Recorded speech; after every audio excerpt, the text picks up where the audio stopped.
Hello again. It is Wing Nation presented by Sage Fruit. Talking sprint car racing, our favorite time of the week, and we are so glad that you have joined us. Steve Post in our Concord, North Carolina studios, joined by Ashley Strummy in our Mifflintown, Pennsylvania studios. Hello, Ashley. How are you? Steve, I am great. We had an awesome weekend at the Speed Palace with the Lucas Oil late models and the modifieds got to run, but I am even better because while you guys are watching this, the Juniata County Fair is about to fire up and it's going to be a great week. Man, oh man, there's going to be a bunch of us hating on you, Ashley, for some of those pictures, the fair food and everything else. I'm just going to warn you right now, if I don't reply, doesn't mean I don't love you to death, but it means right now for the temporary time period, I don't want to see it. But it is cool. And we're going to talk a little bit about that a little bit later on in the show, getting kicked off, because a lot of racing actually this weekend in Pennsylvania. But the World of Outlaw NOS energy drinks, Ashley, they go to North Dakota, and there's a shark attack in I didn't realize that sharks were native to North Dakota, but for Logan Schuchart, it was this weekend, that's for sure. I don't even think there's a large enough body of water, let alone salt water. But yes, Logan Schuchart, chomp chomp, as they say, back-to-back at River Cities. Awesome weekend. Past Sheldon coming with 2 laps to go. They have figured something out. They've been strong all season long, just nailing those wins lately, it seems like they're on fire. Yeah, that Friday night was a little redemption because a few years ago, Kyle Larson passed him late in a race at River Cities. Then they roll over to Red River Valley Speedway. Well, there was no passing late in this one. This was Logan Schuchart game, set, match. When they threw the green flag in the air, he said, bye-bye, like you're getting off the plane like the flight attendant says, bye-bye. He said that to the field, and he's gone. Ashley, I cannot even believe this. If I were to ask you to guess, and I know you've got it in your notes there, how many wins does Logan Schuchart have? 40 wins. That just doesn't seem possible. It sure doesn't. It just seems like 2 years ago they started the Outlaw Tour, right? Yep. Time sure does fly, but they've done a lot with a little with that team, and it's been incredible to see what they did, and then to be rewarded with the $1 million race and still just ticking off wins. It's been an absolute enjoyable ride to watch them grow as a team. Yeah, it doesn't seem possible because they all still seem like he still seems like he's a kid, but they've been doing this forever now and they keep checking it off. So the math makes sense, but anything else, I don't know. The World of Outlaw NOS energy drink sprint cars are headed over to Skagit. It's the Sage Fruit Skagit Nationals, and waiting for them there will be current point leader and 5-time race winner Trey Starks. And that's what we're going to do. We're going to talk to Trey Starks next here on Wing Nation.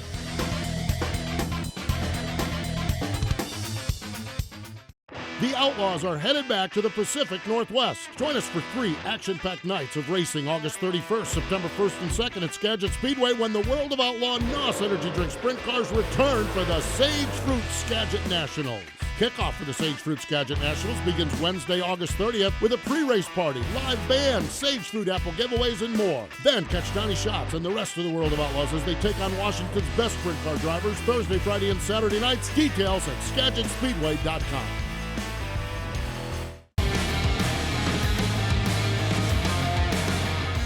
Welcome back. It is Wing Nation presented by Sage Fruit. Let's go to the Sage Fruit Hotline. Joining us from the state of Washington, gearing up for a big weekend out there at his home track, Skagit Speedway. Trey Starks joins us. Hello, Trey. How are you? Good. How are you guys? Happy to be here. Yeah, great to catch up with you again. I've always enjoyed our visits. When you were around the Carolinas, we'd see each other at the 360 races or in Pennsylvania, and now we do it via Zoom call here. As the big boys, the World of Outlaws, are coming into your home track this weekend, the Sage Fruit Skagit Nationals. Just kind of your thoughts as a 5-time winner this year, most recent winner, your thoughts as you get ready to mix it up with the World of Outlaws. Yeah, it's definitely an exciting time for us. Every time the Outlaws roll into town, you want to make sure you're on your game. Obviously, in recent years, Skagit's up their 410 program again. We get to run, semi-weekly 410s. So I feel like we've got some good laps. I feel like we're as ready as we've ever been when they roll into town. Talk about that, Trey. You've had the opportunity to be on the road and travel the country and race with the World of Outlaws, and now back at Skagit, your home track. I think you have 5 wins there this year. The defending and current track champion at the moment in points. And what's it like when they roll into town? Obviously, you talked about upping your game, but personally, when you know a track so well, but you also know the caliber that you're racing against, what mindset do you have to roll in with that weekend? Yeah, it's different than before. When 410s weren't racing around here locally, it was especially tough for the local guys to, get a chance to run decent because, not only are the best guys in the world rolling in, but it's basically the first time all year that we get to race with a 410. So last couple years, it's definitely made that transition a little bit easier. Now it's still the World of Outlaws. They're still the best, and they're still really, really tough to beat. But it's good that we get laps there, and we get, you can take all the practice you get, especially against those guys, because, they're going to be on their game. I think we're in a lot better shape here this year. We've really kind of tuned up our 410 program. We're pretty consistent every night. And we get races earlier, like Dirt Cup's a 410 race again. And you get all the best guys from the West Coast. Some of them definitely can compete with the Outlaws for sure. So that's kind of a little bit of a test that, of what's to come. This weekend, you're going to get all the best West Coast guys as well as all the Outlaws. So you're going to have to be really good, and you're going to have some luck. I think we've had the speed. We're just going to have to see what we can do to put a weekend together. Trey, your story is fascinating in that up until and through 2000, you traveled the country from Washington. Family business kind of took over your life. You moved back home, and the sprint cars are now moving in on you, which I think is phenomenal with the 410s out at Skagit. Last year, 55 promotions. Peter Murphy, Kevin Rudine, and Mike Anderson took over the track. What's it been like for you to see this resurgence of 410s at your home track there at Skagit? It's been awesome. I mean, it's been something that I've kind of, dreamed of since the 410s got taken away. I mean, when I grew up watching, wing sprint car racing around here, it was, 410s at Dirt Cup, the best guys from California. I mean, I remember, the Kadings, Tyler Walker, all those guys coming up and competing with, the Rudine car and the 18 car, Mike Anderson's car. It was kind of, watching them go head to head. So it's kind of always the way in my mind that it should be. And it's really cool to see that come back and now, me be a part of it.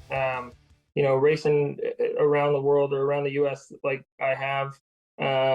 After starting out at Skagit, my first race in a sprint car was a 410 at Skagit when I was 14 years old. So it's kind of, it feels like home to me, and it's really exciting.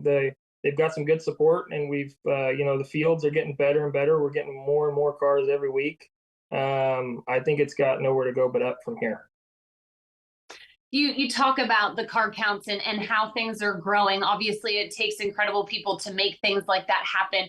But your family is very well known in that area for racing 3 generations now. What's it like being back kind of in the family car and racing with your family again?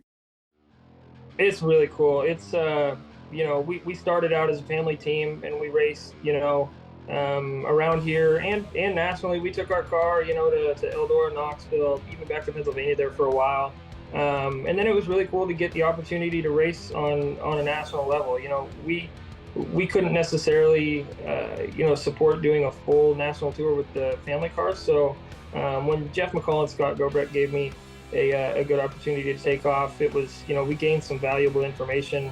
And it's really cool to kind of, take all that stuff that I learned and bring it back home to kind of bring it full circle. We learned a lot about these tracks out here when I was younger, and then I got good, valuable experience on, some of the national tracks with some, touring guys and really good competition. And now we can come back and apply it here. And, we've had a lot of family history in racing around here. It's cool. My dad and my grandpa were more non-wing asphalt, USAC, midgets, sprint, Silver Crown, a lot of non-wing, where we went the winged route when I started racing. So it's kind of cool to add my own, unique chapter to our family racing story. That kinds of, it adds a third dimension to it, I guess. So neat. It really, truly is. I can't imagine, Trey, you're out on the road. You've traveled the country with this, spent time in Pennsylvania, spent time in the Midwest. when the World of Outlaws roll in there, there's got to be a little bit of a family reunion on your porch feel to it. When these guys come to town, you're probably going to catch up with some folks that you maybe stay in contact with, maybe text, maybe follow on Dirt Vision or such. But it's got to be neat from that perspective as well to be able to be at the same track with some of your buddies. Absolutely. I mean, you hit the nail on the head there. You know, I made a lot of good friends out when I was on the road, and it's a lot of people that I don't see very often anymore. And it is cool for us. I mean, you know, we're up here in Washington State. We're kind of in a corner a little bit. And I think the Washington swing for the Outlaws, I mean, you hear a lot of guys talk about, you know, the scenery, you know, how nice it is to kind of get away from some of the stuff that you might see every day. And it is just a cool weekend. It's, you know, a good time to see people that you only see once a year. And, you know, as a bonus, you get some really good racing out of it. So, yeah, it's a really exciting weekend for us. I love the Outlaw drivers because right now everyone is talking about two things. I'm exhausted, and it's my favorite part of the year. I don't know how that all works. I think it's because what you hit on coming out to the West Coast at Skagit, that's for sure. Trey, hang in there with us. Everyone else stick around. More with Trey Starks in just a moment.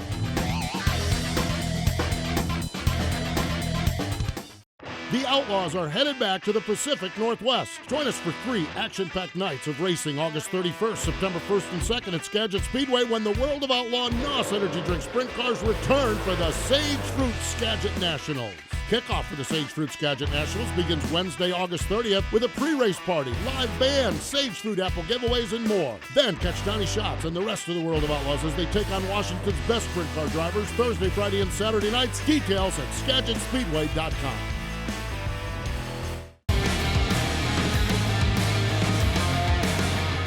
Welcome back. It is Wing Nation, presented by Sage Fruit. We are having a ball, caught up with Trey Starks and talking a lot of West Coast sprint car racing. And Trey, I want to go off the racetrack a little bit. Your family business, you're in the CNC manufacturing in the aerospace industry, and we don't need to get too far in the weeds on that. Now, if Erin Evernham was my co-host, she'd be doing CAD designs, and I don't even know what she'd be doing, but she'd be talking about it.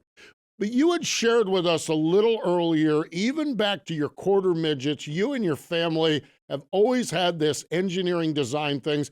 You had told us that the quarter midgets you ran, your dad and your grandfather designed, you guys have been designing parts and pieces for race cars, it seems like forever then.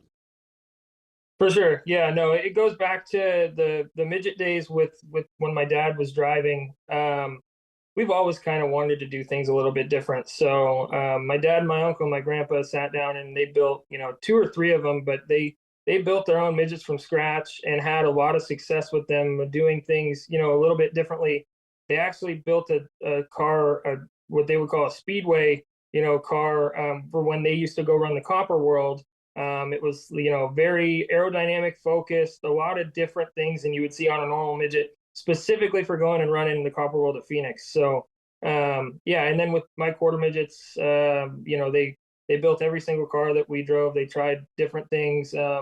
We even had a quarter midget that was built with independent front and rear suspension versus, you know, straight axle like you see everything now. So, yeah, always the desire to do something different, you know, not necessarily be exactly like the guy. You know, it's hard to, in our mind, it's hard to be faster than the next guy when you got the same exact stuff as the next guy. So, yeah, a lot of background there. We really enjoy things like that. It's a little bit tougher to do in the wing sprint car world because everything is just so competitive. But we still really enjoy that type of thing. And yeah, now we get to do it every day as a job. And so it doesn't make it, you know, as much of a job. So Monday through Friday, 8 to 5, we're building stuff for aerospace. And then after 5 o'clock, we're back to engineering things to make our race car faster, right? Absolutely. That's exactly it. That is so cool. One thing you may or may not know about Ashley and I, Trey, is we are experts at getting involved in relationships, okay? And I see where you were engaged to Allie. So is there a timeline on all of this? Where are we at in this process? And then you are free to ask us any questions because we got the right stamps for David Gravel. I forget what else we did for somebody else. We are experts in this, but what's the timeline on you and Allie and this relationship? Yeah, absolutely. Yeah, we got engaged October of last year, and we get married October 8th of this year. So kind of after everything racing-wise settles down, yeah, we'll get married, and that's been another aspect to throw in the ring with, we got racing, work, and now wedding planning. So that's been great fun. Yeah, we're all really excited. So obviously we're almost into September, so it's just a month away. I'm sure she's maybe starting to get a little frazzled as we roll into the home stretch. Are you staying local? Are you going destination? What really is the plan here? Yeah, a little bit of both. We're getting married about 2 hours away at Suncadia, so just east of the mountains. Close enough to where you don't have to ask everybody that's going to travel and spend a bunch of money, but far enough away that you're disconnected a little bit and you can make a weekend out of it. So yeah, definitely a little bit of stress coming up with some of the last minute things on getting everything together. But my fiance Allie is very organized. She's done a great job from the start on. She's really on top of it. Let's put it that way. So yeah, we should be all good to go. I'm sure there'll be some last minute things that try and throw a wrench in the program. But for now, yeah, we're ready and we're excited. Wouldn't be a wedding without last minute things, that's for sure. Is she a race fan? Was she a race fan? How's she adapting to it? How does that factor in? Yeah, she wasn't a race fan, but I mean, we went to high school together, so we've been together for 8 or 9 years now, so she's very accustomed to it by this point. And yeah, she's definitely a race fan now for sure. It's something that we really enjoy doing together, and I think it's gonna it'll continue to be a family deal for a long time. All right, Trey. So Washington, Steve and I have both had the opportunity to head out there, and we got a tour of Sage Fruit and everything about Washington. What's the perfect date night for you and Allie out in Washington? Well, we live in a really cool part of Washington.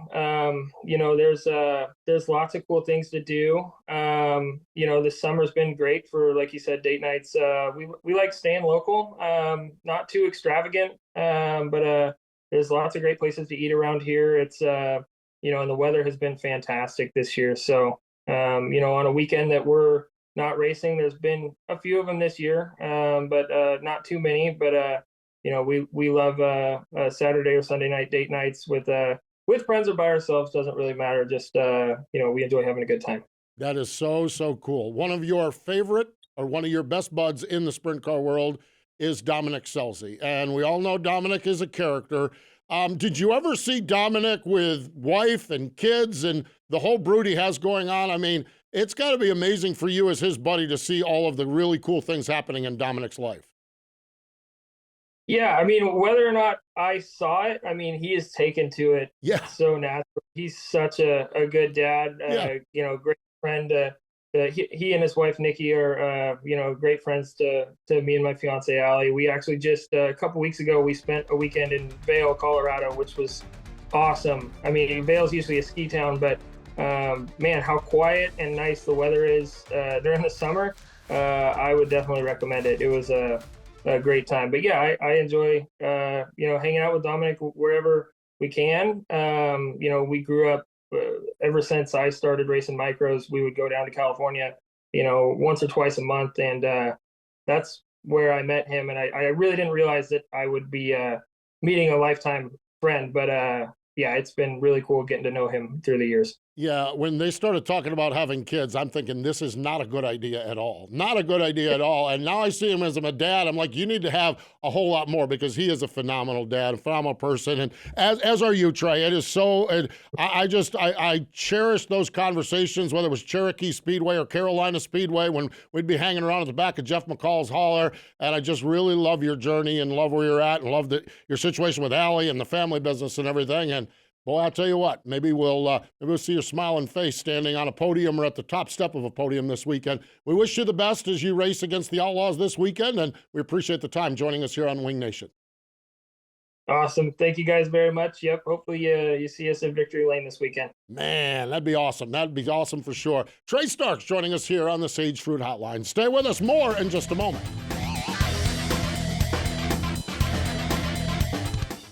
The Outlaws are headed back to the Pacific Northwest. Join us for 3 action-packed nights of racing August 31st, September 1st and 2nd at Skagit Speedway when the World of Outlaw NOS Energy Drink Sprint Cars return for the Sage Fruit Skagit Nationals.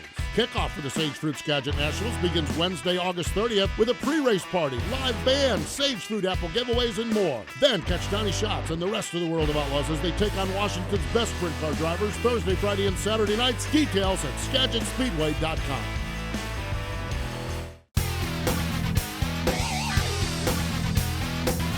Welcome back. It is Wing Nation, presented by Sage Fruit. Ashley Stremme and Steve Post here. And the story of Trey Starks, it's like you can run from 410 sprint car racing. He wasn't running from it. He was running to the family business. You can run, but you can't hide. So neat what's happening on the West Coast and up in Washington. This weekend's going to be fun to see how those natives, how those locals fare against the World of Outlaws. It's going to be fun to watch for sure. You're exactly right, Stephen. I was just thinking, like, obviously we talk about the World of Outlaws when they roll into Posse Land. We need to probably come up for a name for Trey and like the Washingtonians. Not even their name. Washingtonians. I don't know. We need to come up with something for them. Washingtonians on a t-shirt. I see it coming to a t-shirt near you. Washingtonians. I love it. We might be on something there, Ashley. Might be on something. Oh, boy. Wow. Okay. What a big past weekend for Aaron Reitzel. Picked up 2 wins, 34 Raceway with IRA, and Knoxville, he picked up the 3rd win of the season, and just rolling along well. And Ashley, the All-Stars hit Michigan up in the Wolverine State, but a pair of regulars showed their way to victory lane. The Wolverine State. See, why can't it be something easy like that? Yeah, Friday, Zeb Wise, he picked up the 6th win of the season at Tri-City. And then Saturday, it was all sunshine. Tyler Courtney with his 8th win of the year at Butler. So awesome season Tyler's having, even though he still had to sit out there for a few weeks. For sure, that's for sure. And love what's happening at Butler. Tim Wilbur is the new promoter there, 2nd year, and they are working really, really hard to build that place up. I think there's a lot of good things at the Butler Battlegrounds coming down the road. And really excited about that. Okay, fast forwarding into this weekend, of course, we've talked about it. It's the Sage Fruit Skagit Nationals, $26,000 to win. Ashley, there's the last 6 Skagit Nationals been 6 different faces in victory lane. It is, but they've all been World of Outlaws. Yes, exactly. James McFadden, Brad Sweet, Carson Macedo, Logan Schuhart, Sheldon Hodenshield, and David Gravel. So maybe Trey can etch his name and break a streak. That'd be good, no doubt about it. Then they move to Grays Harbor for Sunday and Monday racing. All-Stars have the Attica Ambush, so running there in the home turf, if you will, at Attica Raceway Park. And Central Pennsylvania batten down the hatches because here we go. As far as big end-of-year, month of money events, the fabulous Lincoln Speedway, Saturday night, the kickoff to the Classic, $10,000 to win. Sunday, the Dirt Classic, number 10, $20,000 to win. So Lincoln has got a busy weekend, and Ashley, you teased us at the start. Just tell us right now, what all's going on at Port Royal this weekend? Yes, the 169th annual Juniata County Fair kicks off, and it is the 72nd annual Foss Jewelers of Lewistown Labor Day Classic on Monday. You don't want to miss it. It'll be the best day race you ever watch. Yes, it will be. That is for sure. They also have racing on Saturday night, and there will be pictures of Ferris wheels and funnel cakes and church stands. And so if you're into all of that, tune in to Wing Nation and look at our page. If you're not into all of that like me, I'm going to put on blinders for sure. By the way, the mayor, Dylan Cisney, is going to join us next week to talk more about Port Royal Speedway. She's Ashley Stremme. I'm Steve Post. Thanks for joining us this time here on Wing Nation, presented by Sage Fruit.